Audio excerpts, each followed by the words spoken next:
প্রস্তাবিত বাজেটকে জীবন বান্ধব নাম দিয়েছেন প্রধানমন্ত্রী তারেক রহমান। সকালে জাতীয় সংসদের বাজেট আলোচনায় তিনি এ নাম দেন। এ সময় প্রধানমন্ত্রী বলেন, পানি সমস্যার সমাধানে 5 বছরে 20,000 কিলোমিটার নদী ও খাল খনন করা হবে।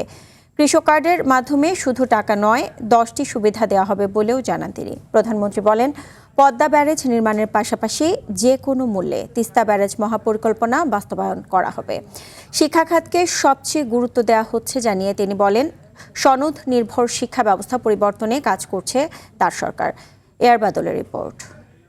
মাননীয় স্পিকার, যে আস্থা মানুষ আমাদের উপরে রেখেছে। জাতীয় সংসদে বাজেট অধিবেশনে আলোচনায় অংশ নেন প্রধানমন্ত্রী তারেক রহমান। দেশের স্বার্থ রক্ষায় আমাদের প্রথম দর্শন হলো সবার আগে বাংলাদেশ। প্রস্তাবিত বাজেটের গুরুত্ব তুলে ধরে নামকরণ করেন তিনি। আমরা যে বাজেট উপস্থাপন করছি, এই বাজেটকে আমি একটি নামকরণ দিতে চাই, সেটি হচ্ছে জীবন বান্ধব বাজেট। প্রধানমন্ত্রী তার বক্তব্যে বলেন, শিক্ষা খাতকে সবচেয়ে বেশি গুরুত্ব দিচ্ছে সরকার। আমি এবং আমরা সমগ্র জাতি আমরা বিশ্বাস করতে চাই এডুকেশন ফার্স্ট নীতি বাস্তবায়নে।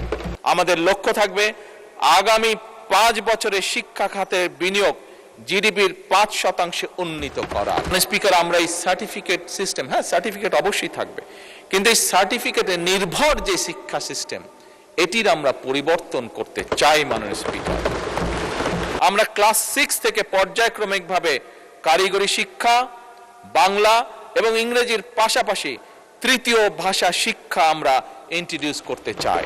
শিশু শিক্ষা থেকেই শিক্ষাকে শক্তিশালী করতে বাজেটে পরিকল্পনা রাখা হয়েছে।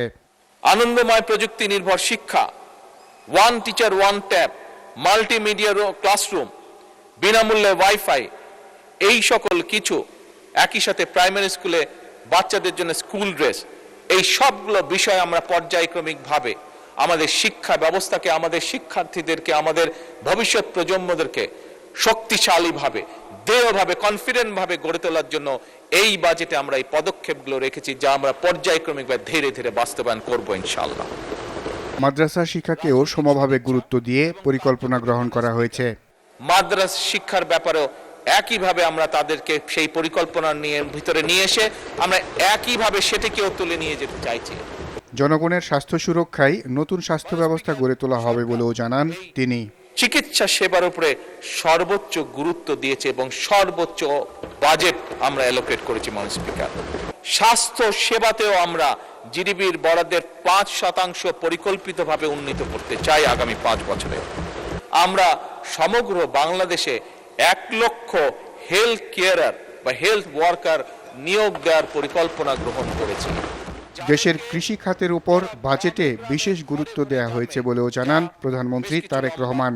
এই কার্ডের মাধ্যমে আমরা কৃষক ভাইদের কাছে আরো 10টি, শুধু যে তাদের কাছে টাকা পৌঁছবে তা নয়, আরো 10টি সুবিধা আমরা পৌঁছে দিব। এবং মাননীয় স্পিকার, আপনি জানলে খুশি হবেন যে আগামী অর্থাৎ 2026-27 অর্থ বছরে ইনশাআল্লাহ আমরা দেশের প্রায় 43 লক্ষ কৃষকের কাছে এই কার্ড পৌঁছে দেওয়ার পরিকল্পনা গ্রহণ করেছি। তিনি বলেন, দেশের পানি সমস্যা সমাধানে সরকার মহাপরিকল্পনা গ্রহণ করেছে।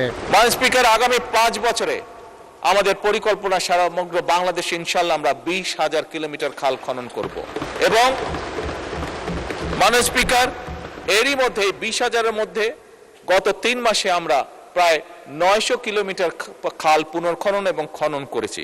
কিছু কিছু ক্ষেত্রে মাননীয় স্পিকার আমরা কমপ্লেন পেয়েছি, সেগুলোকে আমরা দেখছি, দরকার হলে সেগুলো আবার আমরা হাতে নিব সেই কাজগুলো। আমরা দেশের মানুষের পানি যাতে নিশ্চিত রাখতে পারি, পানির প্রবাহ, এবং সে কারণে মাননীয় স্পিকার, বর্তমান সরকার পদ্মা ব্যারেজ নির্মাণের উদ্যোগ গ্রহণ করেছে। জাতীয় অগ্রাধিকার ভিত্তিতে ইনশাআল্লাহ এই সরকার যে কোনো মূল্যে তিস্তা ব্যারেজ মহাপরিকল্পনা বাস্তবায়ন করবে। ফ্যামিলি কার্ডের সংখ্যা 43 লাখ করার উদ্যোগ নিয়েছে সরকার। একইভাবে আগামী অর্থ বছরে 40 লক্ষেরও বেশি, প্রায় 43 লক্ষ মতন পরিবারের হাতে আমরা এই ফ্যামিলি কার্ড পৌঁছে দেওয়ার পরিকল্পনা গ্রহণ করেছি। প্রতিরক্ষা সক্ষমতা নিয়েও বাজেটে পরিকল্পনা রয়েছে। একটি প্রতিরক্ষা ব্যবস্থা গড়ে তুলতে চায়, গড়ে তোলার কাজে হাত দিয়েছে, যেটা আধুনিক প্রযুক্তি, দক্ষ মানব সম্পদ এবং দেশীয় সক্ষমতার সমন্বয় ভবিষ্যৎ নিরাপত্তা চাহিদা মোকাবেলা করতে সক্ষম হবে। তিনি বলেন, ব্যাংকিং খাতে শৃঙ্খলা ফেরানোর পাশাপাশি পাচার হওয়া টাকা ফেরাতে ইতোমধ্যে ব্যবস্থা গ্রহণ করেছে সরকার। ইম্পর্টেন্ট লক্ষ্য হলো অর্থনৈতিক খাতে শৃঙ্খলাকে যে কোনো মূল্যে ফিরিয়ে নিয়ে আসা এবং ব্যাংকিং সেক্টরে শৃঙ্খলা ফিরিয়ে আনতে সরকার সব রকমের উদ্যোগ গ্রহণ করছে।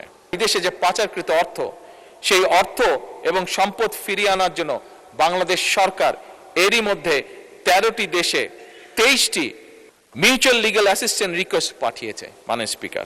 এবং শুধু তাই নয়, এই মিউচুয়াল লিগ্যাল অ্যাসিস্ট্যান্স ট্রিটি চূড়ান্ত হয়েছে অনেকগুলো।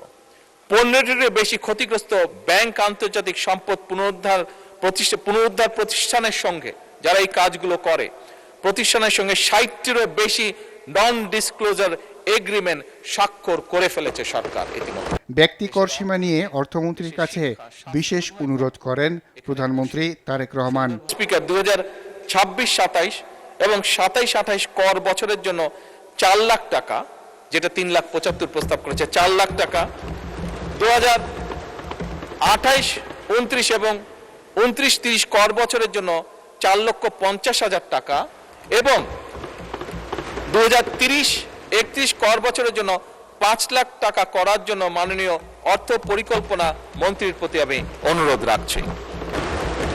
এ আর বাদল, RTV, ঢাকা।